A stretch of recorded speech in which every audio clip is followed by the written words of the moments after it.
संतोष देशमुख हत्या प्रकरणात एसआयटीची चौकशी लवकरात लवकर करा असं पहिलं पत्र मी दिल्याचं भाजपच्या नेत्या पंकजा मुंडे यांनी म्हटलंय। तसंच देवेंद्र फडणवीस या प्रकरणात कुणालाही क्षमा करणार नाहीत असंही पंकजा मुंडे यांनी म्हटलं। मोठ्या लोकांवर बोलत नाही असं म्हणत पंकजा मुंडे यांनी भाजपचे आमदार सुरेश धस यांच्यावर बोलायचं टाळलं आणि त्यांना चांगलाच टोलाही लगावला।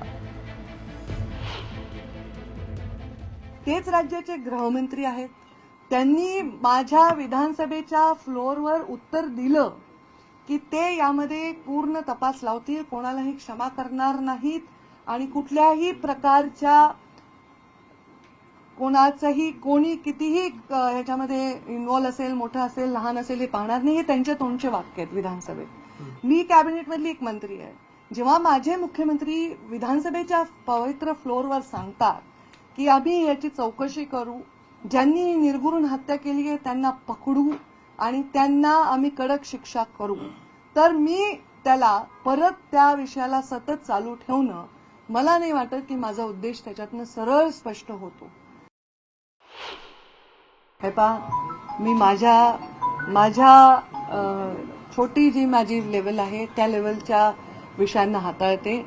फार काही माझ्यापेक्षा मोठ्या अभ्यास असणाऱ्या लोकांच्या विषयांवर मी काही उत्तर देऊ शकत नाही। पण मी एवढं सांगेन की महाराष्ट्रामध्ये पहिल्यांदा मुख्यमंत्र्यांना जे पत्र लिहिलं एसआयटी लावण्याचं, ते मी लिहिलं, मी ते तुम्हाला कॉपी देऊ शकते। त्याचबरोबर मी जिथे जिथे आवश्यक आहे तिथे तिथे व्यक्त झाले। मी व्यक्त होण्याचं कारण न होण्याचं काय कारण आहे? माझ्या जिल्ह्यामध्ये एका तरुणाची निर्घृण हत्या झालेली आहे आणि त्या ठिकाणी मी व्यक्त झाले, त्यावेळी एसआयटी लावावी अशी मागणी केली। वळूयात पुढच्या बातमीकडे। मुख्यमंत्री देवेंद्र फडणवीस आणि उपमुख्यमंत्री अजित पवार या दोघांमध्येच बंद दाराआड चर्चा आणि बैठक झाल्याचं कळतं। या बैठकीत अजित पवार यांनी मुख्यमंत्री देवेंद्र फडणवीस यांच्याकडे नाराजी व्यक्त केल्याची सूत्रांची माहिती आहे। भाजपचे आमदार पुरावे नसताना थेट आरोप करतात, यावर त्यांनी नाराजी व्यक्त केली। आरोप करताना पुरावे दाखवावेत, विनाकारण आरोप करू नये अशी भूमिका अजित पवार यांनी मांडल्याचं सूत्रांचं म्हणणं आहे। मुख्यमंत्री देवेंद्र फडणवीस यांनी आपल्या पक्षाच्या आमदारांना सूचना करू असं आश्वासन दिलंय। सुरेश धस हे मुख्यमंत्री देवेंद्र फडणवीस आणि चंद्रशेखर बावनकुळे यांची दोघांची भेट घेत आहेत। यावेळी त्यांना समज दिली जाऊ शकते अशी शक्यता आहे। इकडे आझाद मैदानावरील सरपंच परिषदेच्या आंदोलनात आमदार सुरेश धस सहभागी झाले। यावेळी कितीही वेळेला जाऊ द्या, देशमुखांना तुमच्या मनातून उतरून देऊ नका, त्यांना न्याय मिळवून द्या असं आवाहन सुरेश धस यांनी सरपंचांना केलं। तसंच आरोपींची तेरे नाम सारखी अवस्था झाली पाहिजे, त्यांच्यावर मकोका लावलाच पाहिजे, आरोपींना कोठडीत कुणालाच भेटण्याची परवानगी देता कामा नये अशा मागण्या सुद्धा आमदार सुरेश धस यांनी केल्या। त्याच्या मारहाणीचं चित्रीकरण केलंय, व्हिडिओ कॉल केलाय आणि दुसऱ्याला दाखवलं, बघा ह्याला कसं मारतोय आम्ही।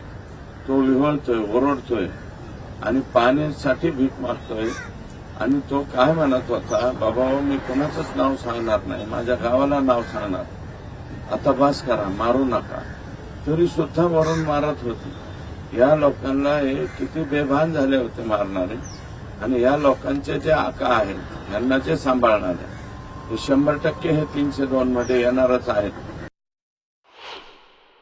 यांना मौका लागला पाहिजे, म्हणजे 302 मध्ये गेले पाहिजे आणि बिन भाड्याच्याच खोलीमध्ये राहिले पाहिजे। आणि यांना बिन भाड्याच्या खोलीत कुठे ठेवायचे हे सुद्धा मी सीएम साहेबांना सांगणार। जवळपास नातेवाईक मित्रमंडळी गेलेच नाही पाहिजे, एकटेच राहिले पाहिजे आणि पूर्ण यांचा तेरे नाम झाला पाहिजे। तेरे नाम पिक्चर बघितला ना तुम्ही, त्याच्यातला जो सलमान खान आहे तशी यांची अवस्था झाली पाहिजे। हे तेरे नाम सारखे पागलवाने हिंडले पाहिजेत, अशा पद्धतीची यांची अवस्था आपल्याला त्या ठिकाणी करायची। बीडमधील संतोष देशमुख हत्या प्रकरण चांगलंच तापलंय। या प्रकरणावरून खासदार संजय राऊत यांनी पोलीस प्रशासनावर संताप व्यक्त केला। बीडमधील संपूर्ण पोलीस खातं बरखास्त केलं पाहिजे अशी आग्रही मागणी त्यांनी केली। संतोष देशमुख हत्या प्रकरणाचा तपास ही धुळफेक असून आरोपींना वाचवण्याचे प्रकार सुरू आहेत असा आरोप राऊत यांनी केला. या प्रकरणी एसआयटीतील अधिकाऱ्यांची चौकशी करण्याची मागणीही त्यांनी केली आहे.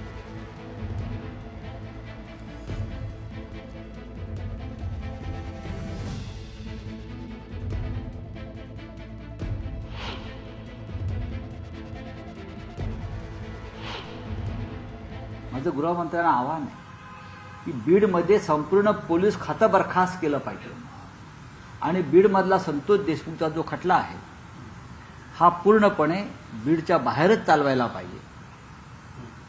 आणि दुसरं म्हणजे सर्व पोलीस अधिकारी एसआयटी मधल्या प्रत्येक पोलीस अधिकाऱ्याची तपासणी केली पाहिजे की तो गुन्हेगारांशी संबंधित आहे का नाही. गेल्या काही वर्षामध्ये बीड आणि आसपासचं संपूर्ण पोलीस खातं आणि प्रशासन या लोकांनी पोखरून आपल्या ताब्यात घेतलं. अजित पवारांना कोणते पुरावे पाहिजे? अजित पवारांनी भारतीय संविधानामधला किंवा कायद्याच्या पुस्तकामध्ये एक एव्हिडन्स ऍक्ट आहे, इंडियन एव्हिडन्स ऍक्ट, तो बदलला का, वेगळा केला का इंडियन एव्हिडन्स ऍक्ट? हे त्यांनी सांगावं. अजित पवार हे हतबल आहेत. अजित पवार हे नेते नाहीत. अजित पवार हे ऍक्सिडेंटल नेते आहेत. भारतीय जनता पक्षाच्या ईव्हीएमच्या कृपेनं त्यांना जागा मिळालेल्या आहेत, स्वतःच्या कर्तृत्वावर नाही. जर ते नेते असते आणि महाराष्ट्राचे नेते असते तर त्यांनी बीड प्रकरणामध्ये मंत्र्याला आपल्या मंत्रिमंडळातून वगळलं असतं.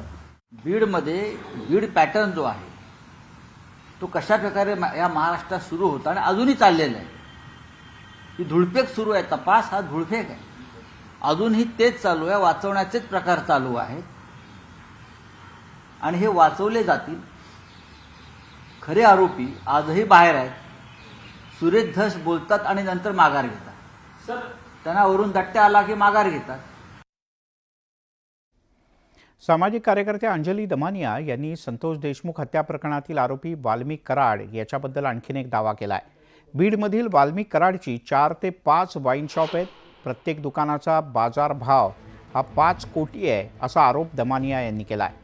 याबद्दलचं एक गोपनीय पत्र दमानिया यांनी मुख्यमंत्री देवेंद्र फडणवीस यांना पाठवल्याचं म्हटलं आहे. याबद्दल अंजली दमानिया यांनी सोशल मीडियात एक पोस्ट शेअर करत पत्रसुद्धा सादर केलं आहे.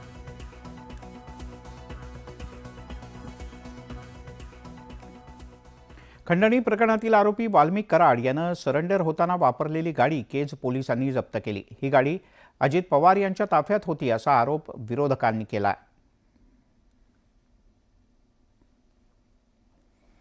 या क्षणाची एक महत्त्वाची अपडेट आहे ती म्हणजे खंडणी प्रकरणातील आरोपी वाल्मिक कराड यानं सरेंडर होताना जी गाडी वापरली होती ती गाडी पोलिसांनी जप्त केली. ही गाडी अजित पवार यांच्या ताफ्यात होती असा आरोप विरोधकांनी केला होता. मुख्यमंत्री देवेंद्र फडणवीस यांनी राज्यातील सर्व जिल्हाधिकारी, महापालिका आयुक्त, विभागीय आयुक्त